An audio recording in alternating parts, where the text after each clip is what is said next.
could be for India in its fight against COVID-19. We've all been beset by the disease and the consequences of the disease, right from the lockdown. It's been what, 8, 9, almost 10 months now. How much of a turning point do you see this in the fight against COVID-19? We had the health minister speaking a moment ago, and he said this is the beginning of the end of corona. So undoubtedly, this is a turning point. It's a significant moment. It's a time for being proud of, our country, the general administration, and I think it's a very, very significant and special moment for the country. Dr. Trehan, we've seen other countries around the world, US, UK, Israel, some other countries, developed countries, going through the vaccination process over the last 3-4 weeks or so. But no countries like India, just in terms of sheer scale. Even in China, there's been a mixed record to their Sinovac, the Chinese vaccine. The question, though, is how much of a challenge is this going to be? We know the scientists and the doctors have done a great job, but just in terms of administrative fashion or logistics, how big a deal is this going to be for India? So actually, it is a big deal, of course, but the point comes, are we capable of doing that big deal? And I think we are fully capable of doing it because of the fact that a lot of planning has gone into it. The centers are ready.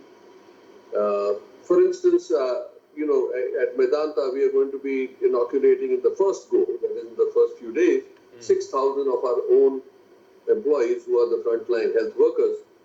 And we are ready for it. So as soon as the supplies come, we can actually roll it out. Okay. And we've been able to make multiple stations so that we could do even up to 1,000 a day at our place. So the whole idea is that India is not alien to the vaccination. Yeah. We have all been part of vaccination for many, many decades now. So there is a logistical challenge, most definitely, because this vaccine has to be transported in a cold 2 to 8 degrees, stored rightly, then administered, and the amount of people who have to be done eventually is truly mind-boggling. So yes, it is a big challenge, but will we be able to meet the challenge and come out successfully? I feel quite confident of that. Dr. Ashok Seth, in terms of the Bharat Biotech, and we didn't touch upon this in detail, we had the founders of the company yesterday, and they're absolutely confident about the work that's been put in. Is there anything that potential recipients should be worried about or should watch out for in terms of this particular vaccine? Because there is some concern that the phase 3 trial data has not been made public yet.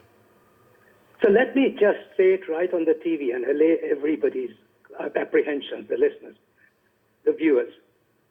We should be proud of the Indian science, the Indian research, and the Indian scientists. Believe you me, quality, immunogenicity, and safety is well established. Perhaps the biggest study comes from Bharat Biotech itself, the largest study amongst Indians. What is lacking only at the moment is that it's got the biggest, by the way, it's got the biggest phase 3 trial. And exactly 80 to 90% of the trials over. So the safety has been looked at. The immunogenicity is proven completely beyond doubt. Of course, what does the phase 3 tell us? Efficaciousness, which all the experts will tell you that if that's the immunogenicity which was provided in phase 1 and phase 2, then there is no question that the vaccine is efficacious. So I'm actually saying very clearly, I don't even want to know of the 2 vaccines which is going to be given to me. I will be proud and feel absolutely safe to have any vaccine given to me which has been approved by the regulatory authorities of India to be safe, to be quality-wise, and to have immunogenicity parameters applicable in this present circumstances of us facing not just the virus itself, but facing mutations of the virus, and we don't know what is there to come. So please go ahead. Please feel safe about it. Feel confident about India, and feel confident about Indian regulatory authorities. Dr. Reddy, we have had very minor complaints in the UK, in the US, of people who've received some of these vaccines complain about rashes and allergic reaction. Some of them have also felt mild temperature a few days after taking the vaccine, soreness in the area where they've received the vaccine. What sort of potential side effects should the recipients tomorrow and in the days ahead, what should they watch out for? So the studies have showed that there will definitely potentially be a soreness of the site where the vaccine is taken, some degree of elevation in temperature or fever. But besides that, I don't think there are any significant signs. As always, for any vaccination program, there could be a potential allergic reaction, but that will happen immediately. And all the vaccination centers will be geared up to give immediate, treatment. Anaphylactic shock will be counteracted, but that's a very, very rare symptom. Otherwise, I think people have nothing different to any other vaccination. Dr. Jairam, by sheer size of population, because we have 1 billion plus people, it's going to take at least a year for at least a bulk of the population to be vaccinated. I think the first 30 crore itself, they're looking at, concluding it by July or August. So that's about 6-7 months from now. Do you fear, though, once this vaccination drive starts off, the general public will start becoming lackadaisical, will forget about, social distancing and wearing masks and so on? That is a definite concern. And I believe the government has and will continue to ensure that they propagate these practices. And I think it is also the duty of every single physician, healthcare worker to do so as well. We cannot be complacent. Until herd immunity is established, there is a concern and fear that this could come back. So yes, that is a concern, and everybody has clearly expressed that it is not enough for you to take the vaccine and then feel that you're 100% safe.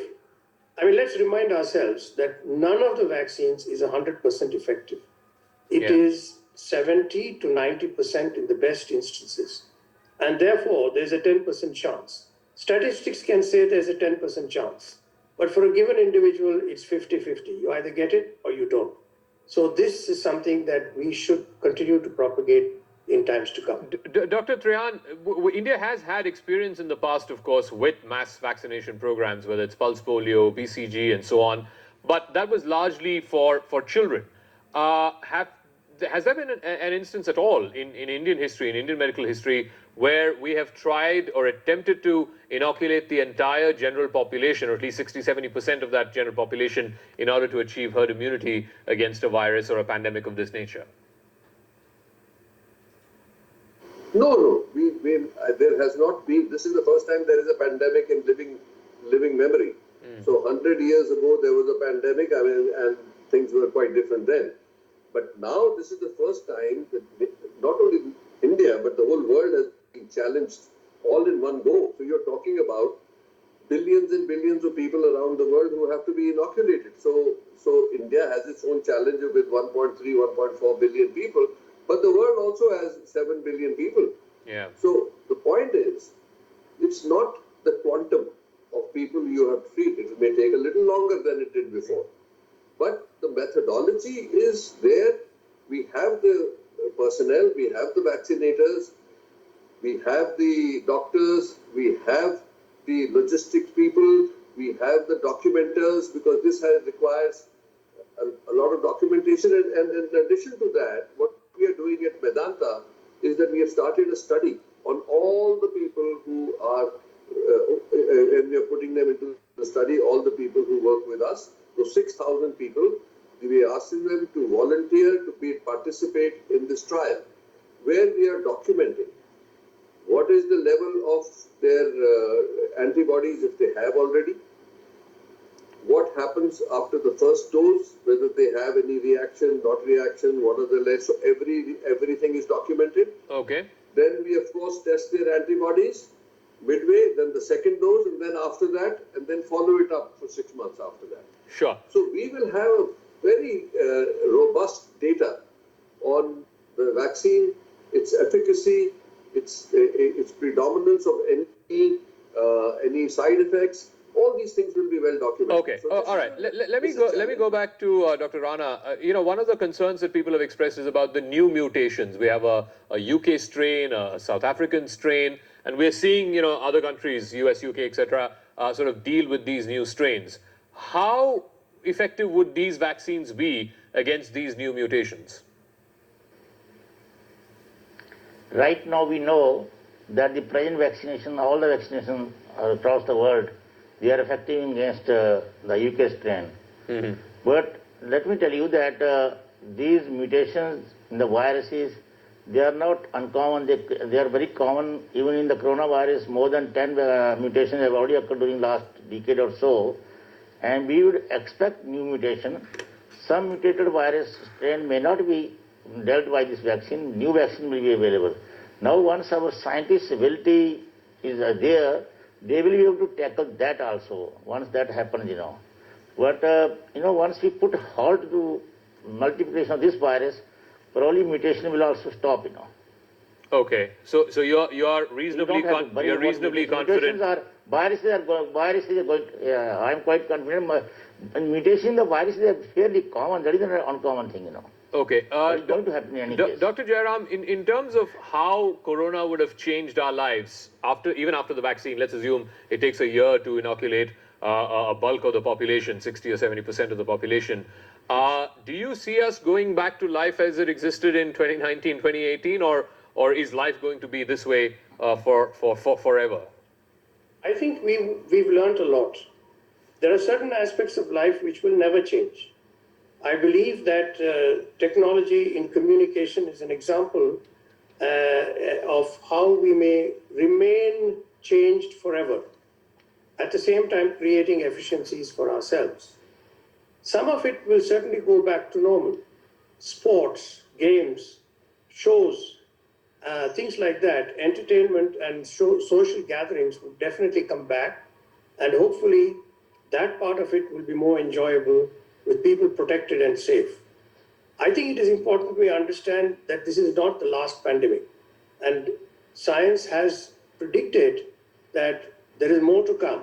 Okay. And therefore, vigil and care needs to be at the top of our minds at all points in time. Dr. Reddy, you're also a leading light in FICCI, the industry body. I'm just curious in terms of, clearly one of the things that the pandemic has done is it's put healthcare front and center of everybody's priority, including the government's. But just in terms of this vaccination drive and how much may it go in terms of sort of, not just spreading good vibes around, but also in turning around the story of the economy. Do you reckon that it could be a positive in that direction? I am extremely excited about it. I'm proud of the country. I'm very excited about it. And I'm so thankful because we must understand that not only is this, in a way, it's a fiscal stimulus because the country is spending so much on healthcare by way of the vaccine. Mm-hmm. It is a recovery. It's an economic recovery. And most importantly, it's a safety and protection for people so that it is a sure sign that we can begin to get back to normal, and we're protecting populations. So those who have lost lives, those who have fought this battle, it's like light at the end of the tunnel for all of us. Dr. Seth, the fact that healthcare workers, and I'm sure even in Fortis, I'd like you to tell our viewers how many doctors and healthcare workers in your institutions are ready to be inoculated in the first phase. And once all our doctors and nurses and healthcare professionals are inoculated, at least can we then, the crisis that you've had to deal with over the last 8 months in terms of managing shifts and managing patients and so on, at least that would get taken care of once all our healthcare workers are inoculated?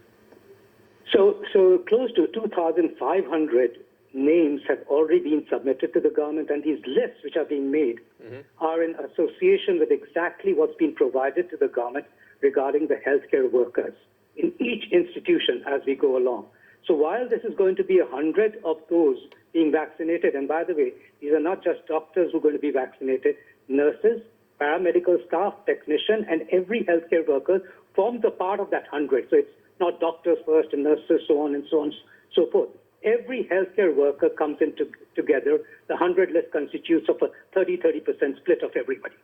The second aspect of it is that there is no obvious apprehension or concern in any of the healthcare workers about getting the vaccine. It's not just because they just want to protect themselves. That's not the reason. Okay. We've got used to fighting this battle against COVID by protecting ourselves and protecting the patients, and we're in it all the time, and in fact more and more as time goes along, because normality has to come in. Patients have to come back. They have to have other treatments apart from COVID, and they have to be in it, and we are protecting them all the time.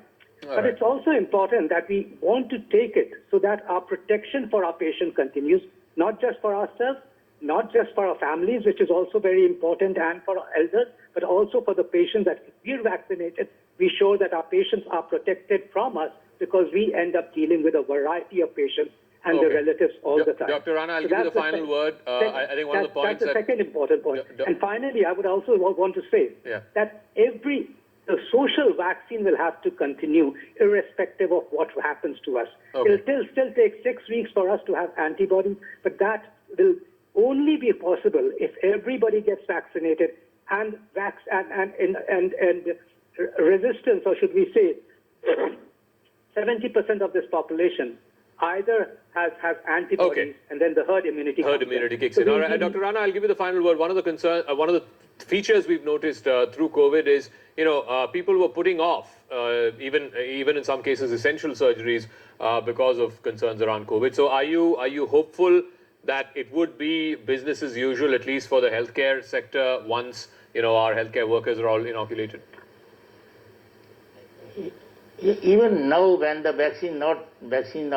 people are not vaccinated, the operation theaters and other work is almost getting to near normal. Okay. But certainly after vaccination, people will get a lot more confidence, and they will be coming back to normalcy now. Okay, Dr. Rana, Dr. Seth, Dr. There will be normal Jairam, situation in the hospital. Dr. Trehan, and Dr. Reddy, thank you so much for speaking with us here on this Doctors Roundtable on Viewpoint as we count down the final